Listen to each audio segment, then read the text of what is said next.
wakapita na operation ya moto reko tepa yeto tepa. Kuna mtu amezuia uchumi wako, na ule uchumi huo uliozuiliwa ni kusudi la Mungu ana uchumi mzuri, lakini mchawi amezuia usiwe na uchumi mzuri.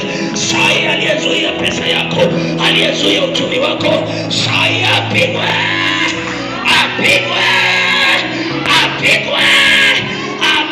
kwa jina la Yesu Kristo. Apigwa kwa jina la Yesu. Amen.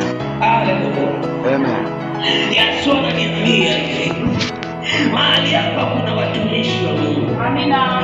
Na watumishi wa Mungu hawaelewi kusudi walilopewa.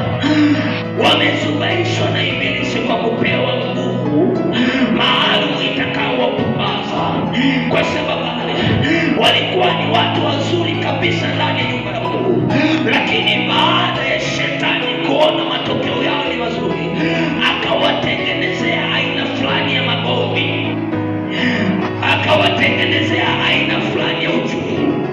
Wakati wanashughulika na uchungu, shetani akaja akapanda kitu ndani yao.